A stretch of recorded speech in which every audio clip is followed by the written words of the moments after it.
Congratulations on the victory. I guess it looked like you were walking a little gingerly. How are you feeling right now? Yeah, no, I'm feeling great. Just because I kick a lot inside the legs.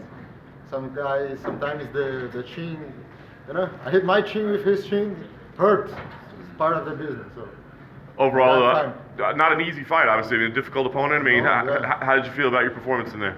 I didn't like my performance tonight. I think I was too, comfortable. He was not hitting me, and I was like, okay, he kicked, but he's not hurt me. But he was scoring points because if I block, he score points. Doesn't matter his defense against his attack. So I think it was maybe winning the fight. I don't know. I think I struck hard before, but he was scoring my point. I was trying to finish the fight, and in the third round, finally when I get the risk, like okay, I need to win.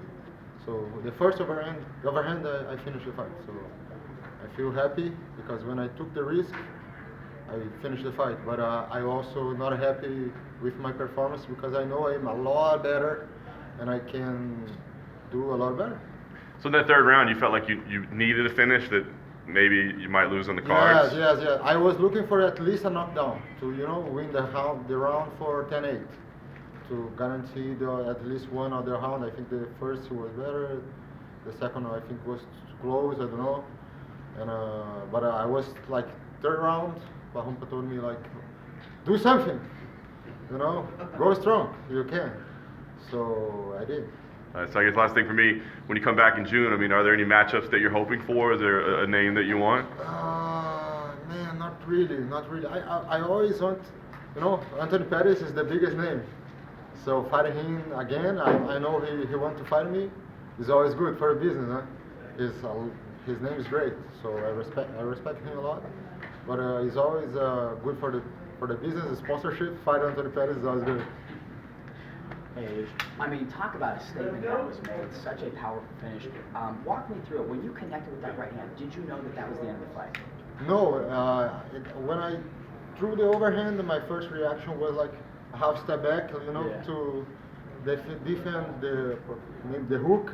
And when I saw who's in the ground, so run to the finish, and thank God we did it. Do you think this gives a big message to the other lightweights? Like, hey, I'm yeah, not of playing course. around. Now they know the power in my hands because the other fight last year, I think I put some knockdowns, but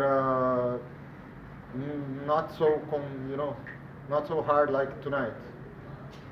Tonight I show like when I really connected, it's over. In terms of dedicating this win to someone that's on your mind, who would you say is like this one was for that person? Dedicated? Yeah. My wife, for sure. Yeah. She's with me like since from the beginning. A dozen years. And I need to score some points. Another $1 million. Yeah. Half wife, half life. Gotcha. Going into that third round, were you confident, or like did you feel like you had to take that risk? Yeah. Because did you? I don't know if you know, you were down on all the judges' cards. Yeah. I think after fighting the interview, they told me, and thank God we won because. But I was comfortable. I was not feeling hurt, not feeling dangerous.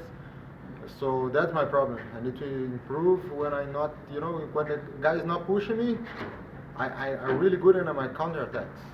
So, but if the guy don't attack, so I think all the other guys last year, they came through and was good for me because I counter and strike and kick and this year was the first time I fought in the PFL a southpaw guy. So it's different because now I need to connect more.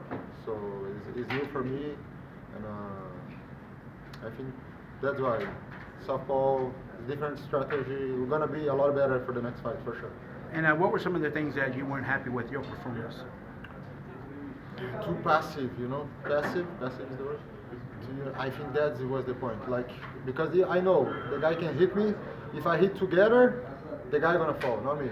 Because I know how strong I am, how hard are my punches, the knees. And I have a lot of weapons I can use, but I need to use. So that's why my coaches told me like, if you don't use, doesn't matter if you have or not. So kick, strong. They are not happy with my performance also, but they told me to celebrate tonight, and then we're gonna talk and improve it because we can do better. Hey, what did you think of the stoppage? Your opponent looked a little frustrated at the end. I'm sorry. What did you think of the stoppage? I think it was a good stoppage. I think he dropped it like sleeping, and he wake up with when his head like hit the ground, and I punched like 3 or 4 times. So it's a good stoppage. When you hit your head in the ground, it's over. Yep. Really good. Thank you. Raush, I know you were a little upset that you weren't in the main event tonight. Do you think this is the type of performance will get you in the main event next time? Yeah, for sure. I think like make no sense if they put another guys than not me or Shoeface for. I talk about who deserved to be in main event and common event was me and Shoeface. Doesn't matter the order because we both last champions last season make more sense. So this year for the next, I think they're gonna put us in the place where we deserve. Did you see the main event though? Did you Yeah, watch I it? watched it. It was pretty good. Yeah, really good, really good, really good, and a really fun fight to watch. Yeah, so. Can you talk a little bit about just how it means though, like coming into last year, you were the underdog every time out, and now it's like co-main event, main event. And sort I of saw I status. was the underdog for this fight again. I don't know what the happened. I've been like the really tough guys. Yeah, so I think. Make sure that he's underdog all the fights. Yeah, and now I'm starting to like him to be the underdog. You know, like I'm gonna be the most profitable fighter of the year again. Because I always the underdog. I mean, I beat Anton Pettis last year, and they put me as an underdog again. So I was like, what happened to this guy? They don't like me at all, but I'm happy. Keep knocking guys out like that, it's going to change at some point, right? Yeah, for sure. So Don Madge actually called you out. Mm-hmm. He said he wanted the big dog in the yard. Do you feel like you made a statement tonight and silenced him? And how do you feel like he matches up with the other guys in the division? You did say you fought tougher guys. No, I think if I were him, I would make the same. You know, when I stepped in the show last year, I asked to fight Anton Pettis because I knew was the biggest name in the event. So who is the champion in the division? If I beat the champion, I'm gonna have all this hype on me. So I think he was very smart to call me to fight. Everybody's difficult. Yeah. But it has some guys who has a biggest reward, and I was the guy.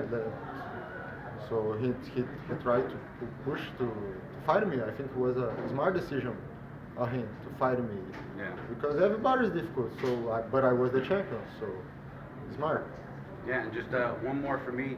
Do you feel like Jeremy Stevens and Clay Collard got the main event due to Jeremy Stevens moving over from the UFC?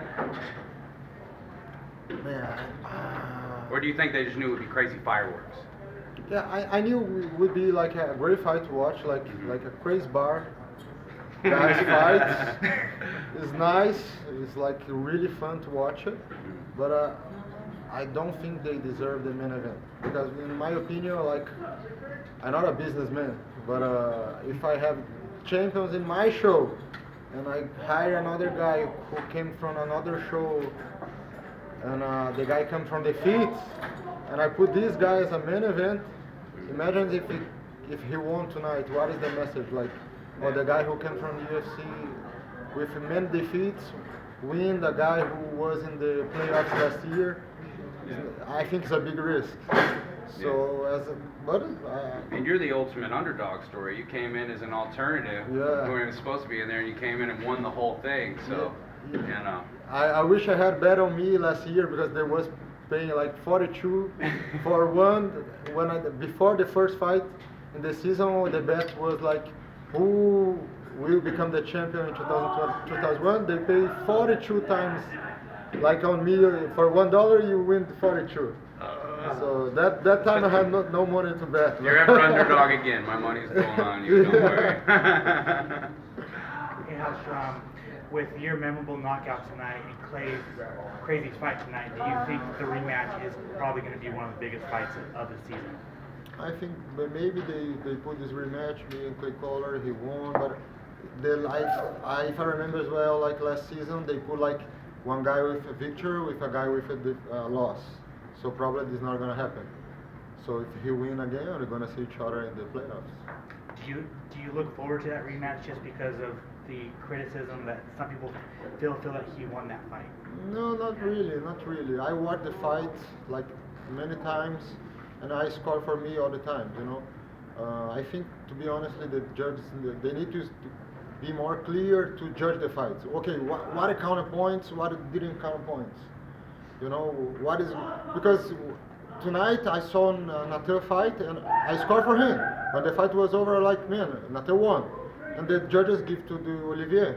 So I was like, how is how they take these decisions? It's good for us fighters to know because if I take down, score more points than a knockdown, I'm gonna look for the takedown, of course. So I think they need to be more clear about when they judge the fights because it's always a surprise. Congratulations. Thank you. Thank you, brother.